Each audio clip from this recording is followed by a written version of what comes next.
everyone and welcome to my channel Mathsy Maths। आज हम बात करेंगे थोड़े से और higher order thinking skill type की, यानी कि टाइप 9 की, जो कि है double derivative of parametric functions.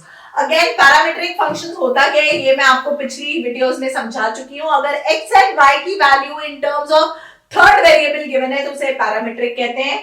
Again steps कैसे फॉलो करने हैं यहां तक हम ऑलरेडी सीख चुके हैं, यानी कि dy डी कॉमन वेरिएबल के रिस्पेक्ट में डेरिवेटिव यानी कि dx by dt फाइंड कर लेना है। पहले सेकंड स्टेप में dy by dt फाइंड कर लेना है। 2/1 करना है, ये ध्यान से करना है, उल्टा नहीं कर देना रेसिप्रोकल। तो मेरे पास dy by dx आ जाएगा। अब यहां तक तो हर बच्चा ठीक करता है। उसके बाद जब वो नेक्स्ट डेरिवेटिव करता है, मतलब अगर डबल डेरिवेटिव, क्योंकि दूसरी बार डेरिवेटिव लेना है तो डबल डेरिवेटिव हम विद रिस्पेक्ट टू x लेते हैं, यानी कि d square y by d x square, और इसका कुछ ना कुछ आंसर आ जाएगा एफ डैश टी। लेकिन व्हाट इज द मिस्टेक, हम dt बाई डी एक्स लिखना ही भूल जाते हैं। यानी कि जब मैं d square y by d x square करती हूं तो एच डैश टी तो मैं कर देती हूं, मैं आंसर यही छोड़ देती हूं। यानी कि 99% बच्चे ये गलती करते हैं क्योंकि वो साथ में चेन रूल लगाना भूल जाते हैं। dt बाई डी एक्स साथ में आएगा। और अब आप मुझसे पूछोगे कि dt बाई डी एक्स की वैल्यू कहां से आएगी ma'am? dt by d x की वैल्यू हमें फर्स्ट इक्वेशन का रेसिप्रोकल करके मिल जाएगी। So that is how you will find the double derivative of parametric function. एक और गलती जो बहुत बच्चे करते हैं वो ये है कि वो बोलते हैं उन्होंने फर्स्ट इक्वेशन करी, यानी कि उन्होंने dx by dt फाइंड किया, फिर वो इसी का डबल डेरिवेटिव करके d square x by dt square find कर लेते हैं। सिमिलरली dy by dt से वो क्या करते हैं, d square y by dt square निकाल देते हैं, और फिर वो इन दोनों को डिवाइड करके d square y by d square x निकाल देते हैं। Have a look at the difference. क्या ये value d square y by d x square क्या इक्वल है d square y by d x square के? यहाँ पे d का स्क्वायर है, यहाँ पे dx का स्क्वायर है, यानी कि पूरे का, राइट? सो ये गलती आपको नहीं करनी है। यहाँ पे d square y by d x square is not equal to d square y by d square x, right? तो ये चीज आपको ध्यान रखनी है कि क्या डिफरेंस है। क्वेश्चंस आगे करते हैं इसको और ज्यादा अच्छे से समझाने के लिए। अगेन ये एक ऐसा क्वेश्चन मैंने लिया है जो बोर्ड एग्जाम में ऑलरेडी आया हुआ है, तो ये बहुत इंपॉर्टेंट क्वेश्चन है।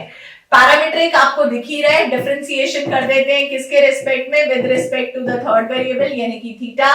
तो क्या आएगा, dx by d theta equals to 3a cos square theta, पहले पावर रूल लगा, cos थीटा का होल क्यूब का formula into derivative of cos theta which is minus sin theta. ठीक है, ये मेरी पहली इक्वेशन आ गई। Similarly dy by d theta करते हैं, यानी कि इसका derivative again 3a sin square theta into derivative of sin theta which is what, cos theta. This is my second equation. अब 2/1 कर देते हैं, इसको ध्यान से करना है। पहले 2 का आंसर लिखना है सेकेंड इक्वेशन वाला, और फिर फर्स्ट इक्वेशन। अब कैंसिल आउट करते हैं, 3a cancel, right? cos and cos cancel, sin and sin cancel. So this is what, minus tan theta.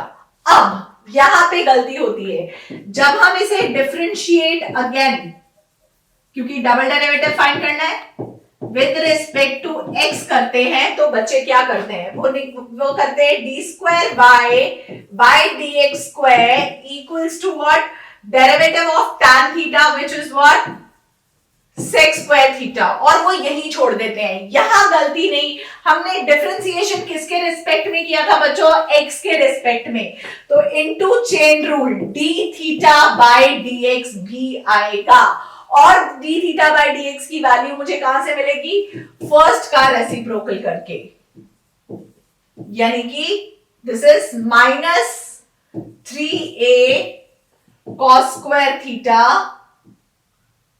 Into sin theta. That is the value which I will get. तो again आपको पता है कि minus और minus cancel हो जाएगा, right? So this is what this is, if you want I can write it as this is sec can be written as 1 by cos square, right? तो आप चाहो तो 1 by 3a, this is cos 4 cos theta raised to power 4 हो जाएगा into sin theta.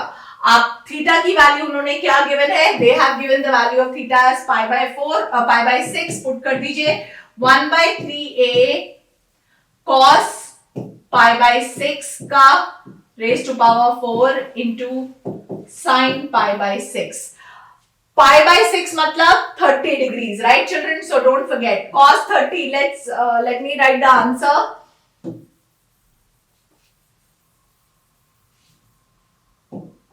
सो final answer क्या आने वाला है? D square by by d x square equals to 1/3a. What is the value of cos 30? cos 30 sin 30 तो हमें याद है, that is 1/2, 0 1/2, 1/√2, √3/2. so this is √3/2 क्योंकि sin 60 होता है, राइट? रेज टू पावर कितना है? 4. so obviously आप सॉल्व कर ही सकते हो. so 2 2s are 4, 2s are 8, 8 2s are 16. तो 16 तो ऊपर आ गया, राइट? चेक कर लेते हैं. 2 into 2 into 2 into 2 into 2. So 2 2s are 4, 4 2s are 8, 8 2s are 16, 16 2s are 32. So this is 32 upon यहाँ पे root this is 3 3s are 9, 9 3s are 27. Right? कैसे आया? √3 को 4 बार किया है तो √3 को 2 बार करोगे तो 3 आएगा. 3 3s are 9 आ गया, 9 3s are 27 आ गया. So this is going to be your final answer. So please don't do that mistake क्योंकि parametric function और double derivative of a parametric function board exam में बहुत बार आता है जिसमें ये गलती आप लोगों को नहीं करनी है because you people have already seen this video and मैंने बार इस चीज पे emphasis डाला है कि क्या गलती होती है. Again डिस्क्रिप्शन में I will leave the link अगर आपको और क्वेश्चन प्रैक्टिस करने हैं और अगर कोई डाउट है तो यू नो मैं कहां मिलूंगी. प्लीज कमेंट करिएगा सो दैट मैं आपकी हेल्प कर पाऊं एंड आपके बोर्ड में बहुत अच्छे मार्क्स आए. So let's learn, like, share and subscribe maths he maths.